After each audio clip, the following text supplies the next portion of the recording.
You stop, sit still, let the advancement experience, the progress, the money that you've earned, let it find its way in you and relish it.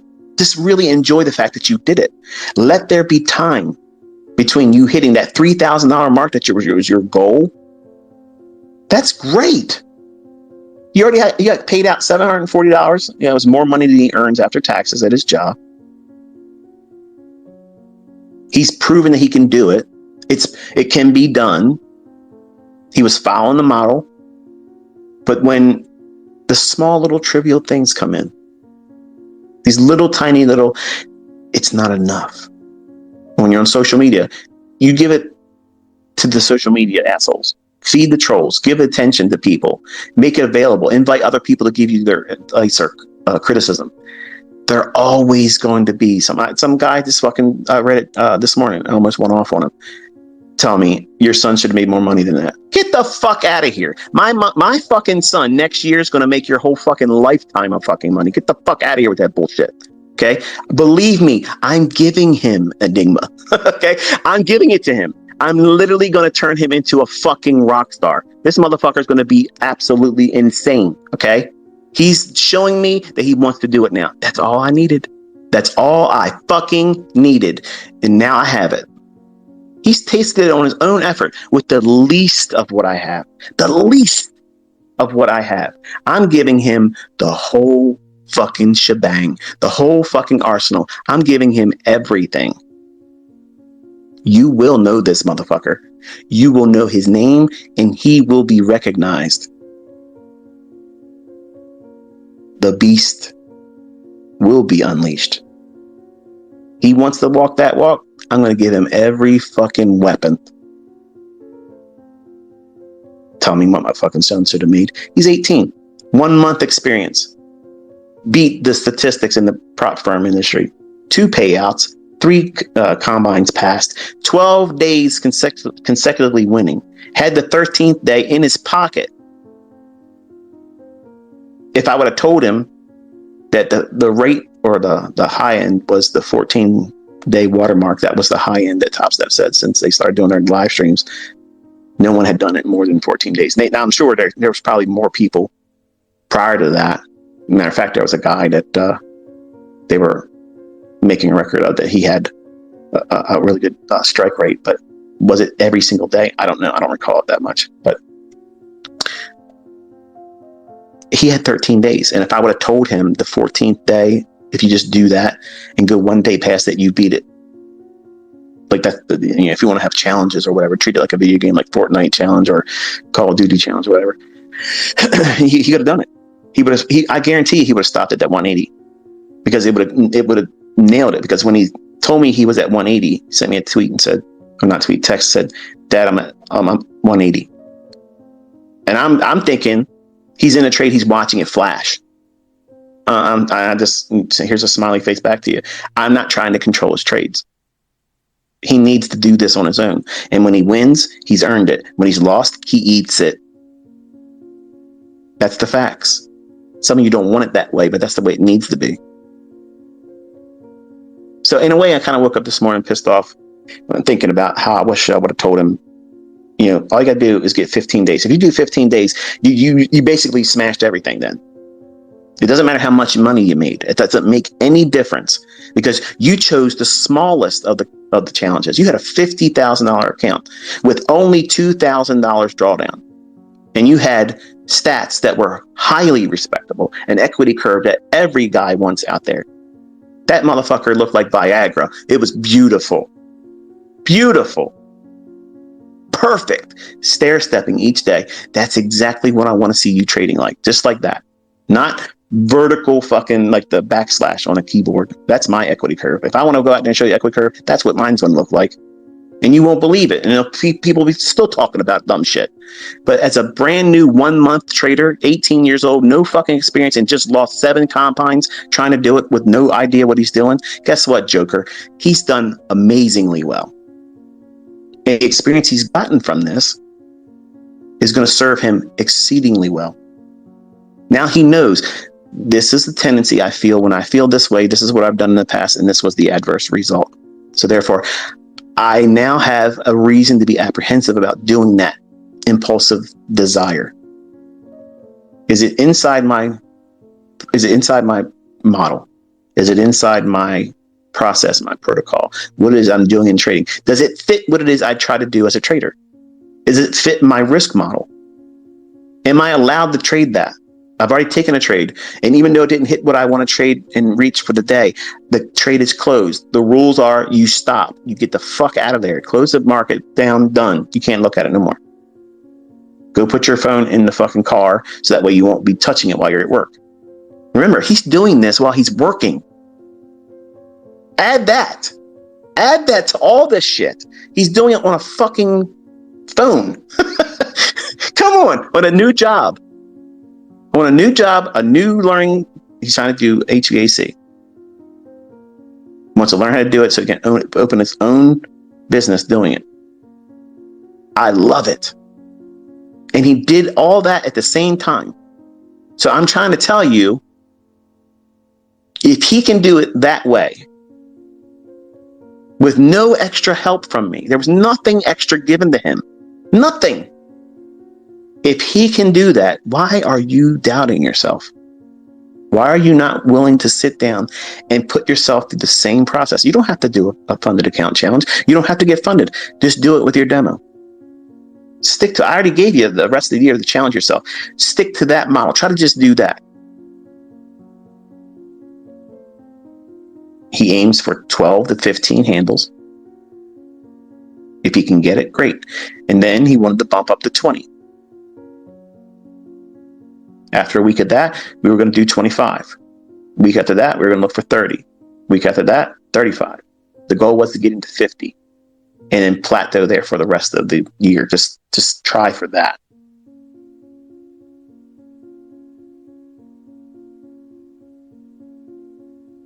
His inexperience, the least of room that you could ever possibly have is when you take the money out. They put your their trailed stop loss thing, whatever it is, I think max loss day, something like that. When they stop you from trading for the day, all that changes to whatever you got left, basically. And when he took the second payout, his thought process was this: that I could take more trades with $1,600 in the account left. But what happens if I don't do what I'm supposed to do? I already know it's a likelihood.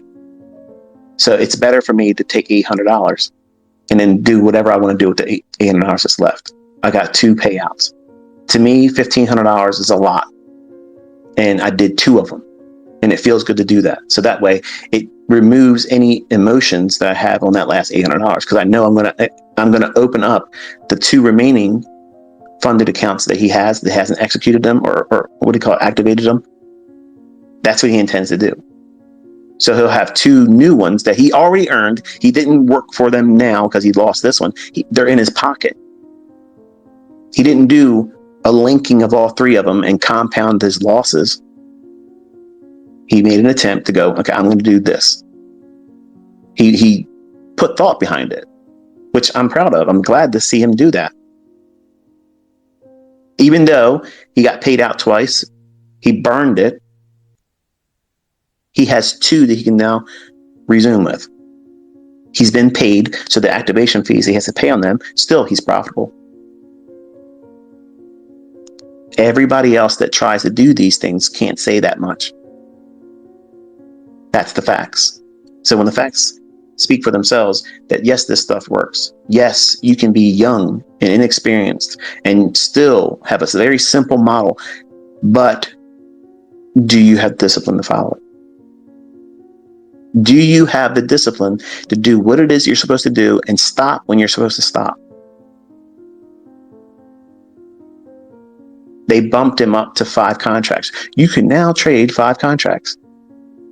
And that's what he fell victim to when he was doing his combines. He was trying to do the $150,000 account, and he was trading with 15 contracts because it says you can trade up to 15 contracts. He didn't do the math. He didn't think about it. He didn't know with experience the normal volatility of NASDAQ Man, it can flutter around in seconds, 10, 15 handles, and be nowhere still. You can't be trading with 15 fucking contracts, okay? You can't do that. $300 per point or handle in a market that can fluctuate just in static noise. Okay, and I said that with conviction. When it's just gyrating normally in a 1 minute candle, it can flutter around and you can be up or down thousands of dollars. When you don't have any experience or the grasp of money, the value of money, he was just discovering it as a employee at a coffee shop. Prior to that, any money he ever had was given to him at Christmas or a birthday. See, he doesn't have any real tangible clue what the value of money is. He was earning that and learning it. And when you put him into a situation and put yourself in a situation like this, where you have the ability to see, wow, if I close the trade at that moment, I can be up $1,000. I can be up $5,000 in less than 5 minutes. What's he going to do? What are you going to do? You're going to try to do that every single time. And that's how they get you. That's how this industry gets you. That's how your broker gets you. And I'm trying to be the voice of reason and say, okay, there's a day and a time for you to be making $5,000 in trades. There is. It's just not today. You need to be comfortable and humble in the beginning, trading with one micro lot, trying to get those 10 handles. Graduate to 15 handles. Can you get 20? Can you consistently do 20? Each day, can you do 20 handles? If you can do that, all you're doing then is then getting accustomed to now trading with 2 micros. That's $10 per point if it's an ES, or $4 if it's a NASDAQ. But I can't get rich that way. Who the fuck says you can't get rich? Who said that? You just did. Nobody else told you that. You got in your head that you need to be rich overnight, and nobody's doing that in trading anyway. Why the hell you think you're going to be the one that's going to do it? Listen, all the Lambos, all the Lexus, Mercedes Benz, the bullshit Audis, all that stuff, you can lease them for pennies on the fucking dollar and have a write-off. Okay? All that stuff is easily obtained. You don't need to have that to encourage you as a trader, to get the attention of other people. Oh, you're a trader. Look at that. Look, you're driving a leased vehicle. And there's no knock against a lease. When I was running the mentorship, my Corvettes were being, well, let me put it this way. The 2019 was a lease. When I finished the lease, I paid it out. I own it. That's why it's still here. I got it in 2018. Guess what, folks? If it was a lease, it would have already been turned in, and it's still here with me. I own all my cars. But that lease allowed me to write off $1,300. 100% write-off. You as an employee of whatever company you work for, your car payment, your car note, you have to eat that. That's not a write-off for you. It's what you do with your money. How are you financially literate? He's illiterate. He's learning literacy, okay, with money. He's learning it. My son will be making lots of money. My son will be a multi-fucking millionaire from his own trading. So don't give me your fucking report cards of what he should be doing or what he should have done in one fucking month. Okay? 1 month, he's already kicked the shit out of the statistics in the prop firm industry. He literally beat its fucking ass. Now, I'm sorry, that's not what this Twitter space is about, but it got under my skin. Like, who the fuck are you to even comment on my son? But nonetheless, when you do the things I'm telling you to do, and you subscribe to the mindset I'm trying to cultivate in you, okay?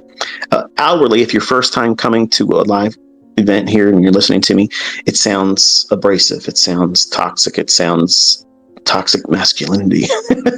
I don't wear a MAGA hat. Okay, I didn't vote for Trump, in case you were wondering. But I do believe in the Constitution, and anything that goes on right now today that's not Constitution, I think should be abolished, and the people should be taken out of office.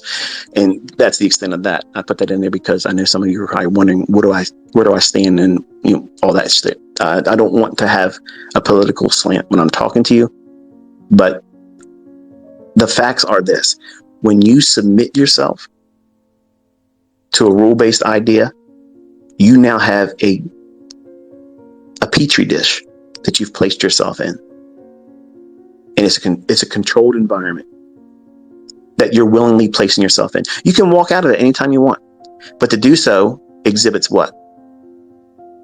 A lack of discipline. The whole point is for you to develop discipline. How do you do that? By placing yourself in a rule-based, controlled environment. You can only do this, you can never do this, and you can only do it this time and never that time. You can only look at this market. You can only do this in price when it does this. You cannot do anything else. Once you press the button one time, when you get out of that trade, whether it's good or bad, you cannot press that button again until another 24 hours have passed. So, do you have the discipline to do that? My question today is, do you have that discipline to do that for at least 20 trading days? Some of you can't even do it one. And I know I was like that. I know exactly what that feels like. It feels like I could be doing so much. This is so counterproductive. This is counterintuitive. I should be doing it. No.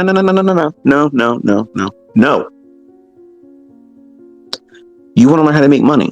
You want to learn how to trade. You want to learn how to trade consistently. You want to be able to control your emotions, control fear, greed, FOMO, all that stuff. All those things. You're worried about all those things. And I'm telling you how to defeat all that stuff right here. My son encountered all that stuff. He saw what it looks like to have money flashing in those trades. And he didn't close them when he felt like he should have. Greed was touching him and saying, "You're on a roll, boy. Push your edge. You know it's going to go right up there. You know it's going to go down there. And if it does, you're going to make $1,000. Your dad's going to be so proud of you. He's going to put your ass on Twitter. You're going to be on blast. Imagine how good it's going to feel. And $1,000. It's $1,000. Don't you want to make that $1,000? Come on. Hold it a little bit longer. Yeah. The rules say to close it right here, but take the limit order off. Take it off. You don't need that. It's holding you back. It's holding you back. Go a little bit further, just a little bit further down the road. That's where the better destination is. That's where all the cool cats hang out. There it is. It's over. Shit the bed. Trade turnaround, reversed on him, and become a losing trade. How many times you been there? How many times have you heard that voice whispering in your ear? Shh! Don't close it. Don't do it. Don't close the trade. Go for more. Yeah, you didn't think about that before you put the trade on, but look, you're smarter now. You're in the trade. Yeah, you're smart now, aren't you? The only thing smarting is your ass. It hurts, doesn't it? The facts are, you have to submit yourself to a whole lot of uncomfortable things, and you have to defer gratification. And that's what makes this hard. It makes it so hard because you want to have something to hold your hat on, to cling to as a reason to keep going. Okay. And the fact that you're progressing and doing things in a controlled environment, and you're not losing the discipline, you're not doing things recklessly, you're not demanding it to do more than you want it to do.